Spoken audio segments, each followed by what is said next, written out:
흘러나오는 믿음이란 제목으로 말씀을 전하고자 합니다. 지난 주간 저희 아내가 SFC 대학생 대회에 섬기느라고 집을 비웠습니다. 그래서 며칠 동안 제가 아이들 밥을 챙겨야 했는데요. 온라인 장을 보다가 체리가 눈에 들어와서 샀습니다. 여러분도 아시다시피 체리라는 것은 양은 얼마 안 되는데 또 가격은 비싸지 않습니까? 저 혼자 먹을 것이었다면 아예 사지 않았을 겁니다. 그런데 저희 집 아이들 중에 유독 음식을 가리는 아이가 있어가지고 음식을 차려놔도 잘 먹지 않고 또 맨날 몸에 안 좋은 것만 찾아 먹는 아이가 있습니다. 그런데 또 체리는 유독 좋아하는 걸 알고 있기 때문에 이거라도 맛있게 먹으면 좋겠다 싶어서 샀습니다. 아니나 다를까 다른 음식 먹으라고 했다면 거들떠 보지도 않을 텐데 체리 먹으라고 하니까 식탁에 앉아서 맛있게 먹는 걸 보면서 뿌듯함을 느꼈습니다. 제가 체리를 산 것은 제가 좋은 아빠임을 증명하고 싶어서가 아니었습니다. 다만 자식이 맛있게 먹을 생각을 하니까 자연스럽게 사게 되더라는 것입니다. 아마 자식을 가진 여러분도 마찬가지일 겁니다. 내가 좀 덜 먹고 덜 입더라도 자식한테는 더 좋은 것, 더 맛있는 것 해주고 싶을 것입니다. 비록 내가 감당하기에 부담스러울지라도 자식이 좋아한다면 그 무엇이라도 해주고 싶은 것이 부모 마음 아니겠습니까? 이처럼 부모가 자식을 사랑한다는 것은 누가 가르쳐줘서 된 것이 아닙니다. 자식을 사랑하기 위해서는 1번 무엇을 해야 되고 2번 무엇을 하지 말아야 되고 이렇게 학습해서 배우는 게 아닙니다. 사랑하는 마음이 있다면 그것은 행동으로 흘러나옵니다. 이제부터 사랑을 실천해야지 라고 마음을 단단히 먹고 의지를 짜내고 애를 써서 행동으로 옮겨야만 하는 것이 아니라는 말입니다. 사랑뿐만 아니라 우리 마음속에 소중하게 품고 있는 어떤 가치가 있다면 그것은 반드시 몸 밖으로 흘러나오게 되어 있습니다. 지난주에 이어서 데살로니가 전서를 한 번 더 살펴보고자 하는데요.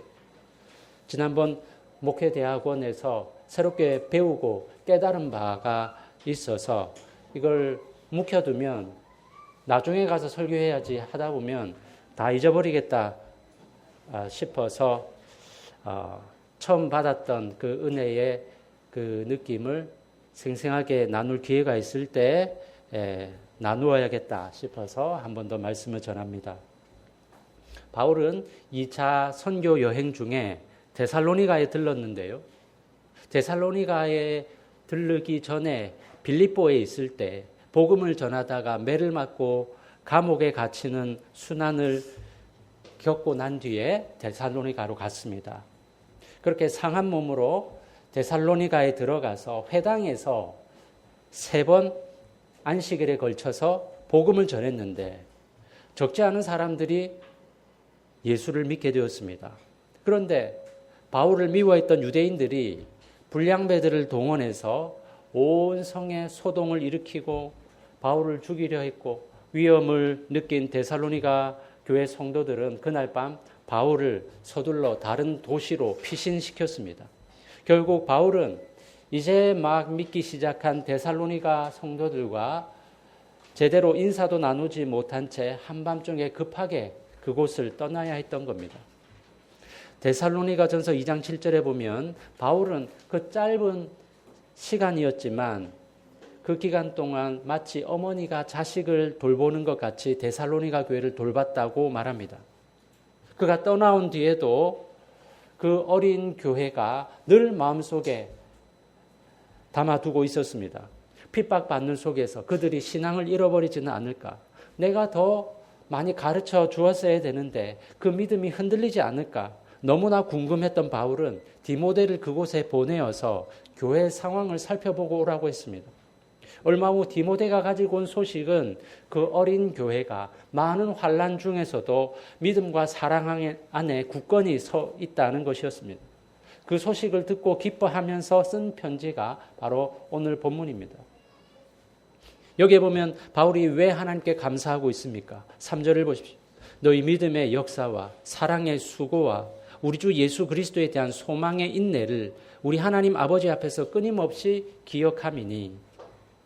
여기에 보면 데살로니가 교회가 가진 믿음의 역사와 사랑의 수고와 소망의 인내를 기억하기 때문에 하나님께 감사한다고 말합니다. 우리가 잘 아는 믿음, 사랑, 소망이 등장하는데요. 이것들은 눈에 보이지 않는 가치입니다. 그런데 데살로니가 교회 성도들은 믿음, 사랑, 소망이라는 가치를 가슴속에 품고 살았더니 그 결과로 믿음의 역사와 사랑의 수고와 소망의 인내로 나타나더라는 겁니다. 즉 믿음, 사랑, 소망이라는 가치는 머릿속 관념에만 머무르는 것이 아니라 반드시 그 가치가 삶으로 나타나더라는 말입니다.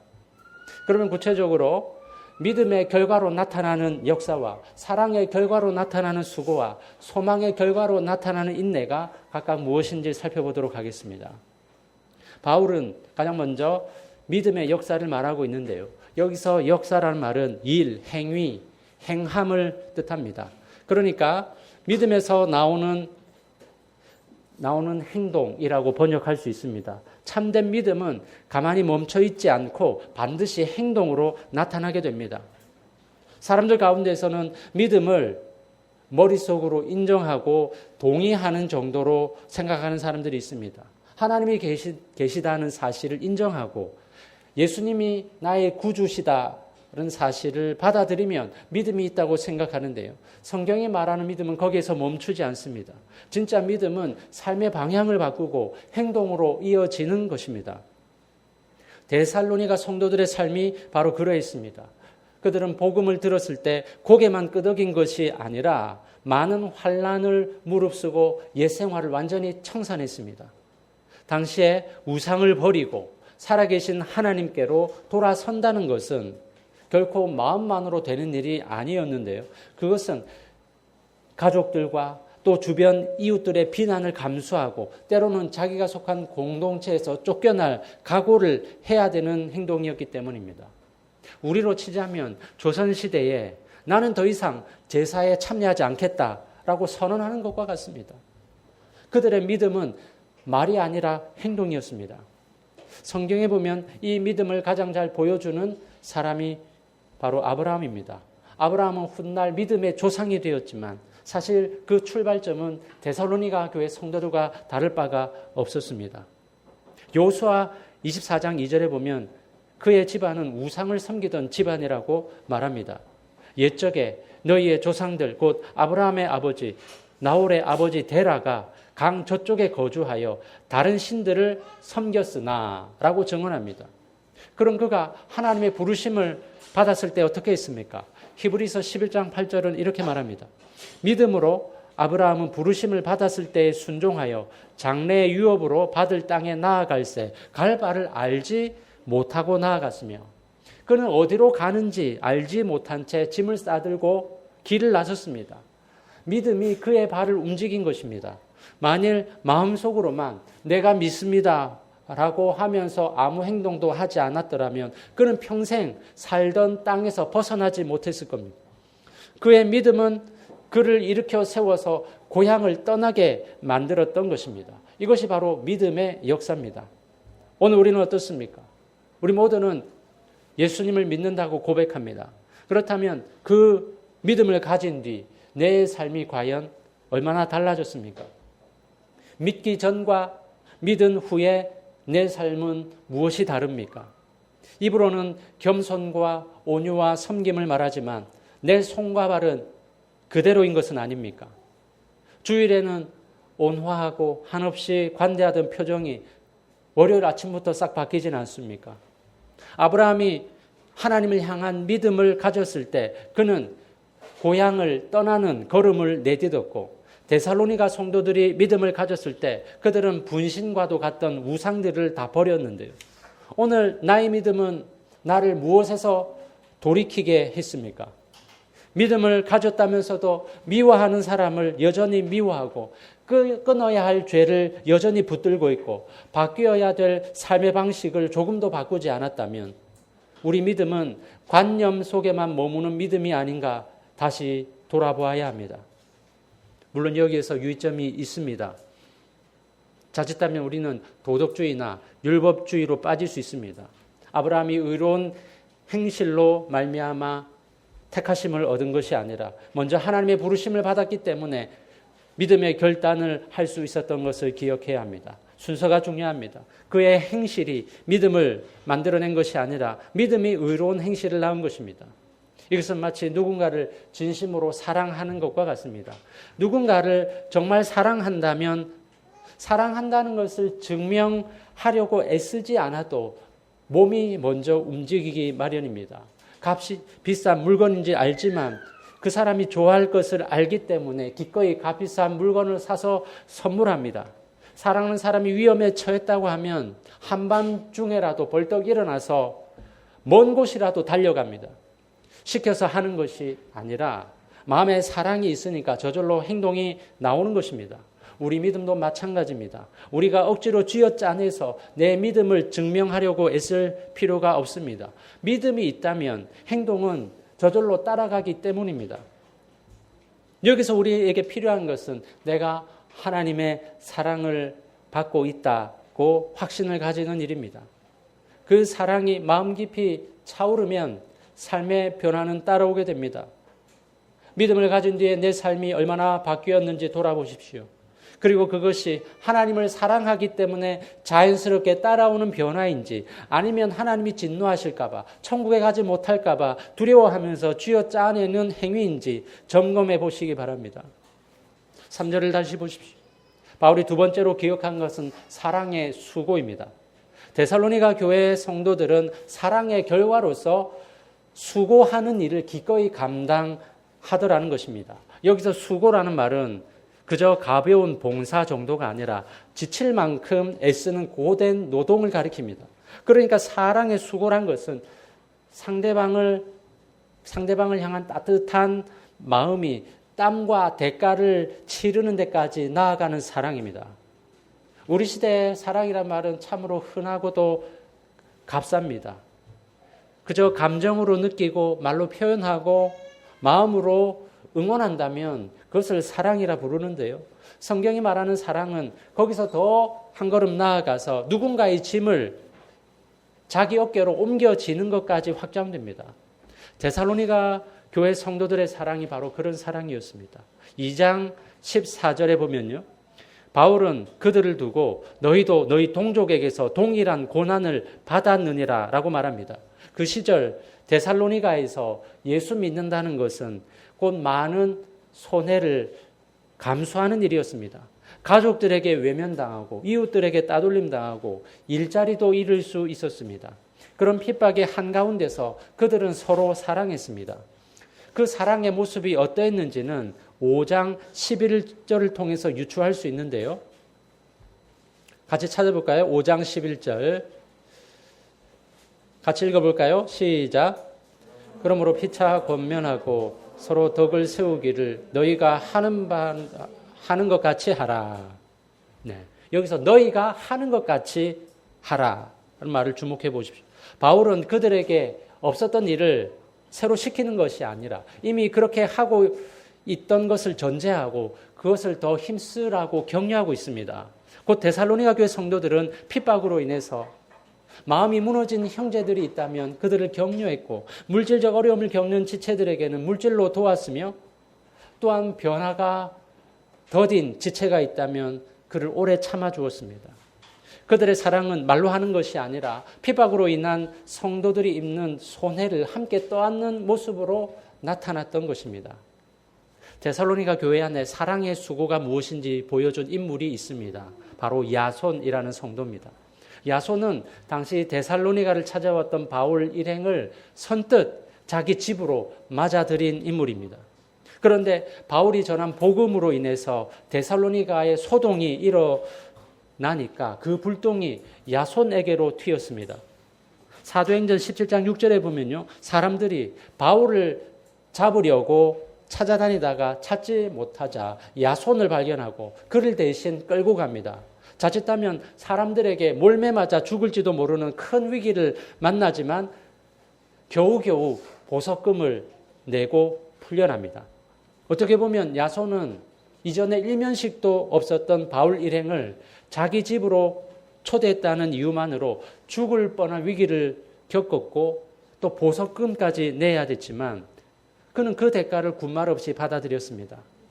보통 사람이었다면 이 정도라면 손절각 아닙니까? 내가 당신 때문에 이런 험한 꼴 당해야겠어? 하면서 바울을 내쫓아야 하는 것 아닙니까? 그런데 야손을 비롯한 데살로니가 교회는 엄청난 위기에 몰렸지만 불평하지 않았고 한밤중에 몰래 바울과 실라를 다른 도시로 탈출시킵니다. 데살로니가의 성도들은 피해를 보면서도 이 같은 사랑의 수고를 기꺼이 감당했다는 사실입니다. 이들은 말로만 하는 사랑이 아니라 자기 재산과 목숨을 거는 사랑이었던 것입니다. 더 놀라운 사실은 이 사랑이 자기 교회 울타리 안에만 머물지 않았다는 사실입니다. 4장 9절에 보면 바울은 형제 사랑에 관하여는 너희에게 쓸 것이 없음은 너희들 자신이 하나님의 가르침을 받아 서로 사랑함이라 라고 칭찬한 뒤에 10절에서 너희가 온 마게도냐 모든 형제에 대하여 과연 이것을 행하도다 라고 덧붙입니다. 갓 태어난 신생교회인데다가 핍박까지 당하는 어린 교회가 얼굴도 모르는 다른 도시의 믿음의 형제들까지 품고 돌보았다는 사실입니다. 아마 다른 도시에서 찾아오는 기독교인들을 환대하고 숙식을 제공했거나 형편이 어려운 다른 지역의 교회들을 도왔을 것으로 추정됩니다. 외부에서 찾아오는 핍박에도 불구하고 그들의 사랑은 오히려 울타리 밖으로 흘러 넘쳤던 것입니다. 데살로니가 교회 성도들이 보여준 사랑의 핵심은 말로만 하는 사랑이 아니라 힘써 수고함으로 사랑을 보여준 것에 있습니다. 성도 여러분, 우리가 데살로니가 교회처럼 하나님과 교회를 사랑한다면 사랑의 수고에 기꺼이 동참할 수 있어야 합니다. 여러분도 아시다시피 지금 우리 교회 그런 재정적인 상황이 좋지 않습니다. 하나님의 은혜로 교회 설립 이후에 한 번도 재정적 곤란을 겪었던 적이 없었는데 또 세월이 지나니까 이런 어려움도 겪습니다. 어쩌면 이것이 하나님께서 우리를 훈련시키는 하나의 과정일 수 있겠다는 생각이 듭니다. 교회 안에 닥친 어려움을 어떻게 극복하느냐를 보면 그 교회의 저력을 알 수 있습니다. 과연 우리 교회는 교회의 짐을 서로 나누어지는 사랑의 수고를 얼마나 할 수 있는지를 입증할 때입니다. 이 짐을 몇몇 사람의 어깨에만 올려놓고 나머지는 강 건너 불구경만 하고 있다면 그것은 데살로니가 교회가 보여준 사랑의 수고하는 거리가 먼 모습일 겁니다. 교회는 가정과 같습니다.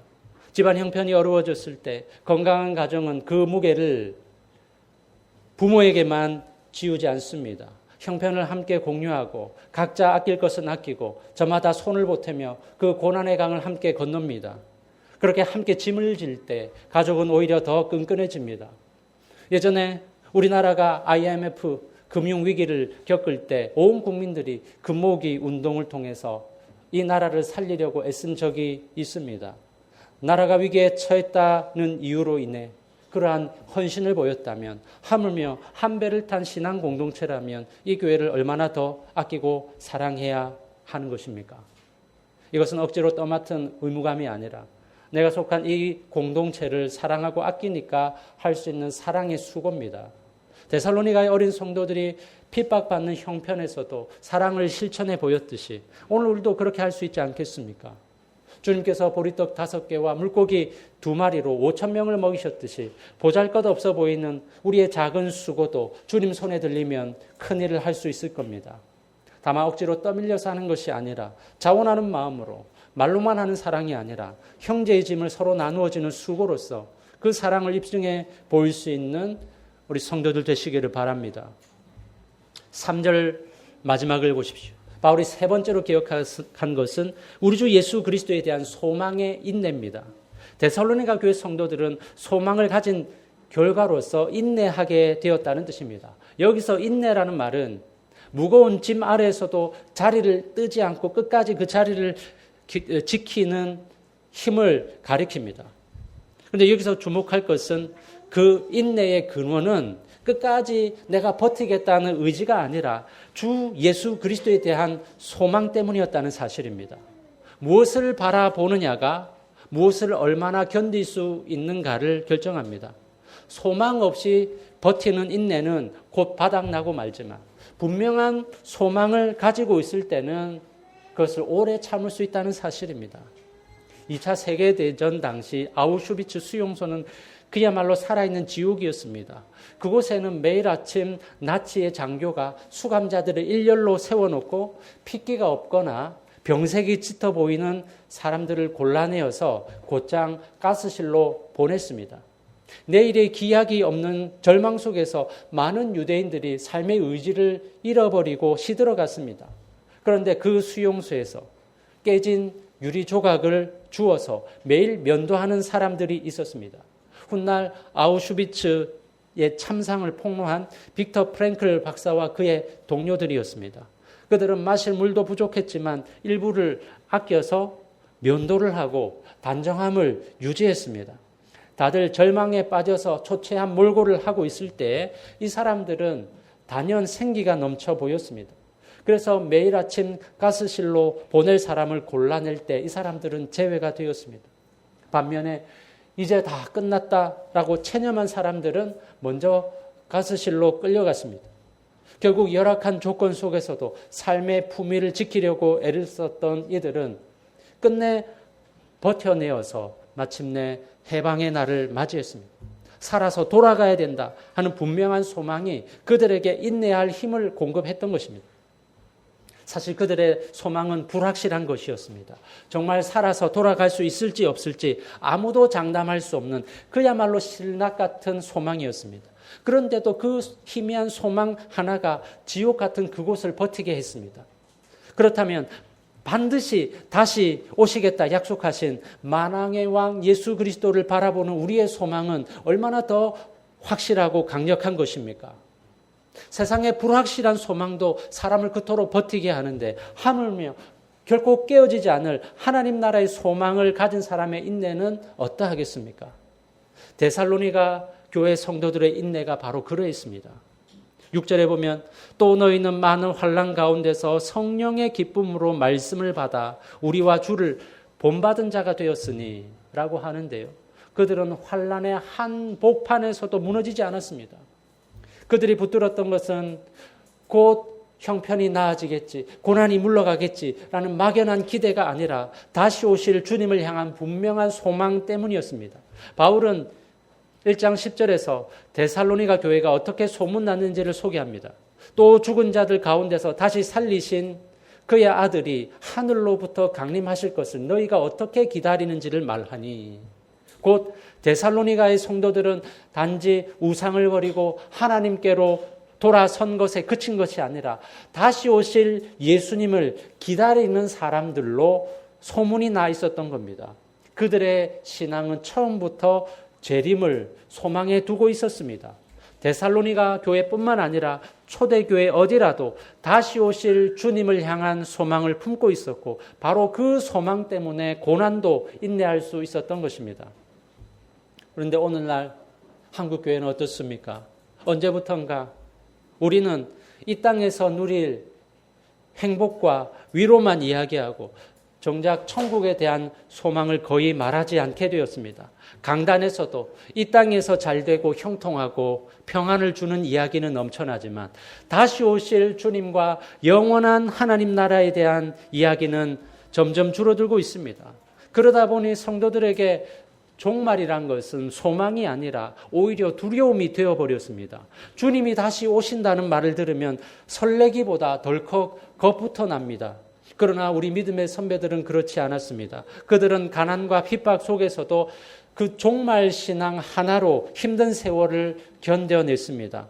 순교를 앞둔 성도들이 두려움이 아니라 평안으로 죽음을 맞이할 수 있었던 것은 이 땅 너머에 그들을 기다리는 본향이 있음을 분명히 바라보았기 때문입니다.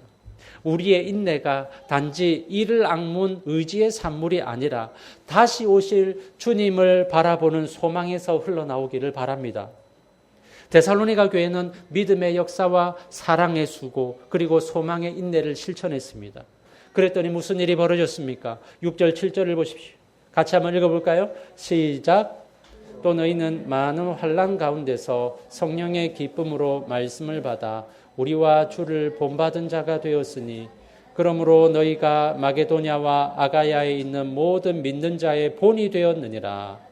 데살로니가 교회는 풍요롭고 평화로운 환경이라서 하나님 말씀대로 살아가기가 수월했던 곳이 아닙니다. 많은 환난이 닥쳐왔지만 그럼에도 불구하고 꿋꿋하게 믿음대로 살아가고자 애를 썼는데요. 그것이 주변 지역에 소문이 나서 그들의 신앙이 다른 성도들에게까지 감동과 도전을 주었던 것입니다. 먹고 사는데 문제가 없고 여유롭고 평안한 일상 속에서 기도하고 성경 읽고 예배 드리는 삶은 누구나 할 수 있습니다. 하지만 내가 감당할 수 없는 그런 벅찬 일들 속에 있고 삶의 풍파가 몰아닥치고 생활에 여유조차 없는 상황에서 하나님 말씀을 따라 산다는 것은 쉬운 일이 아닙니다. 더군다나 데살로니가 교회는 이제 막 자라기 시작한 신생교회였습니다. 아마 처음에는 주변 지역에 있는 교회들이 데살로니가 교회를 지켜보면서 저렇게 환난 속에 있다가 쓰러지는 것은 아닐까 안쓰럽게 지켜보았을 겁니다. 그런데 환난과 핍박 속에서도 데살로니가 교회가 오히려 모범적으로 성장하는 모습을 보면서 주변 교회들이 놀랐던 것입니다. 8절을 보십시오. 주의 말씀이 너희에게로부터 마게도냐와 아가야에만 들릴 뿐 아니라 하나님을 향하는 너희 믿음의 소문이 각처에 퍼졌으므로 우리는 아무 말도 할 것이 없노라. 그들의 믿음의 소문이 사방으로 퍼져나갔는데요. 그 울림이 얼마나 컸던지 바울의 귀에까지 들어갔을 정도였습니다. 그래서 바울은 데살로니가 교회에 대해 아무 말할 것이 없다고 합니다. 데살로니가 교회 성도들의 변화된 삶이 이미 강력한 전도를 하고 있었기 때문입니다. 사랑하는 성도 여러분, 데살로니가 교회는 본이 되려고 애쓰지 않았습니다. 소문을 내려고 자신들을 광고하지도 않았습니다. 그저 믿음대로 행하고 사랑으로 수고하고 재림에 대한 소망으로 인내했을 뿐인데 그 삶이 알아서 퍼져나갔습니다. 이처럼 믿음, 소망, 사랑을 가진 사람은 그 마음이 밖으로 표출됩니다. 마치 사랑하는 사람이 있다면 어떤 것이라도 다 해주고 싶은 것처럼 마음속에 가득 찬 것은 애쓰지 않아도 삶으로 흘러나오기 때문입니다. 사랑하는 성도 여러분, 오늘 우리는 데살로니가 교회를 통해 한 가지 분명한 교훈을 얻었습니다. 참된 믿음과 사랑과 소망은 마음속 감정이나 머릿속 관념에 갇혀 있지 않고 반드시 삶으로 흘러나온다는 것입니다.